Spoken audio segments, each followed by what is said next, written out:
Assalamualaikum warahmatullahi wabarakatuh. Kisah Nabi Adam alaihi salam.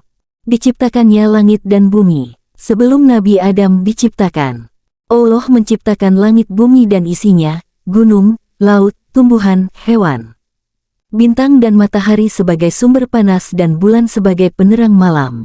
Langit dan bumi oleh Allah diciptakan dalam waktu 6 hari atau masa. Sedangkan 1 hari atau 1 masa di sisi Tuhan sama dengan 1 milenium atau 1000 tahun menurut perhitungan manusia. Allah Maha Kuasa apabila menghendaki sesuatu cukup berfirman, kun, jadilah maka jadilah apa yang diinginkannya. Diciptakannya malaikat. Sesudah menciptakan langit dan bumi maka Allah menciptakan makhluk yang bernama malaikat. Malaikat dibuat dari nur atau cahaya. Malaikat diciptakan sebagai makhluk yang tunduk patuh senantiasa berbakti kepadanya. Tidak pernah durhaka sama sekali kepada Allah. Malaikat mempunyai akal tapi tidak mempunyai nafsu, tidak makan dan tidak tidur, tidak melakukan perbuatan dosa, tidak berjenis laki-laki atau perempuan dan mempunyai alam tersendiri yaitu alam gaib yang tidak dapat dilihat manusia.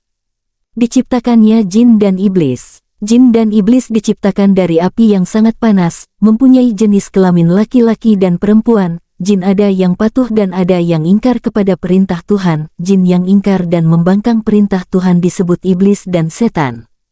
Iblis dan keturunannya adalah makhluk yang sangat durhaka dan jahat, tidak ada kebaikannya sama sekali. Pekerjaan iblis dan setan adalah menggoda manusia agar tersesat dan jatuh pada lembah dosa. Diciptakannya Nabi Adam alaihissalam. Sesudah langit dan bumi, malaikat, jin atau iblis diciptakan, maka Allah hendak menciptakan makhluk yang akan diperintah untuk mengelola bumi. Hal itu diutarakan kepada para malaikat akan menciptakan manusia untuk menjadi pengatur di bumi. Para malaikat mengira lalai dalam menjalankan tugasnya maka mereka berkata, mengapa Tuhan menciptakan manusia? Bukankah mereka hanya akan berbuat kerusakan di atas bumi? Mereka akan saling bermusuhan dan berbunuhan, sedangkan kami para malaikat senantiasa patuh dan mengagungkan nama-Mu. Untuk melenyapkan kekhawatiran para malaikat itu, Allah kemudian berfirman, sesungguhnya aku mengetahui apa yang tidak kamu ketahui. Para malaikat bungkam mendengar penegasan Allah itu. Allah kemudian menciptakan Adam dari tanah liat dan lumpur hitam, setelah terbentuk kemudian dimasukkan ruh ke dalamnya, Adam pun kemudian hidup, bisa berdiri tegak. Allah kemudian memerintahkan para malaikat untuk bersujud atau menghormat kepada Adam. Para malaikat pun bersujud sebagai pernyataan hormat dan ucapan selamat atas terciptanya Adam. Hanya iblis yang tidak mau bersujud, ia membangkang perintah Allah.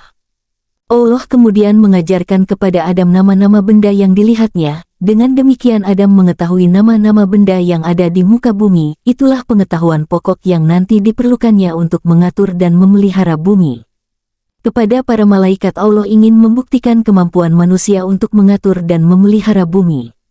Adam merasa kesepian karena tak mempunyai teman atau pasangan, padahal ia melihat semua binatang yang ada di surga itu hidup berpasang-pasangan. Rasa sepi dan sedih membuatnya letih, Adam pun tertidur pulas di bawah pohon yang teduh. Allah Maha Tahu, ia mengetahui yang tergerak di hati Adam yaitu ingin mempunyai teman, maka selagi Adam tidur, Allah menciptakan manusia lagi yang diambil dari tulang rusuk Adam sendiri.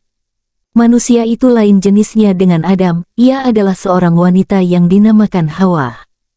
Ketika Adam bangun dari tidurnya ia pun terkejut, Adam mengusap-usap matanya seakan tak percaya, ia melihat seseorang duduk di sampingnya, wanita itu indah cantik dan menakjubkan.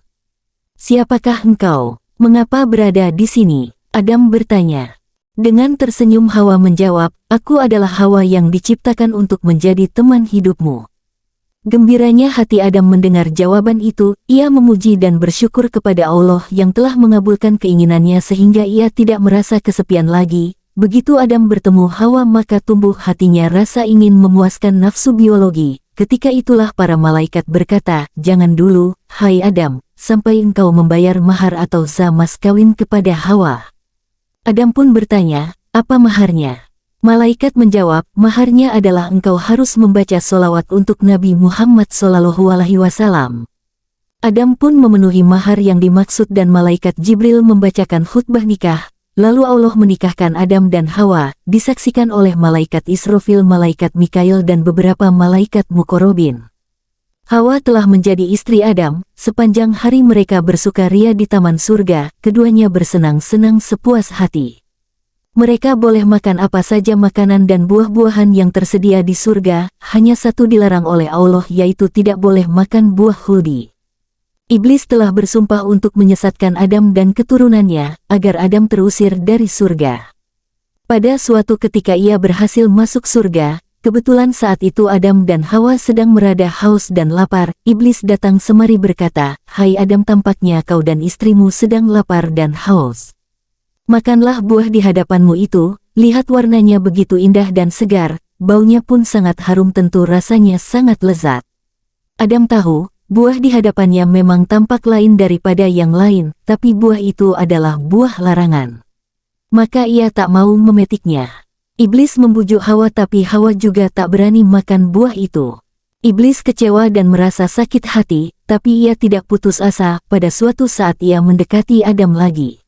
Kali ini ia berkata, "Mengapa Tuhan melarangmu makan buah ini? Tak lagi agar kalian tidak jadi malaikat, sebab jika kalian makan buah itu kalian akan menjadi penghuni kekal di surga ini. Percayalah, aku adalah seorang teman yang memberi nasihat baik."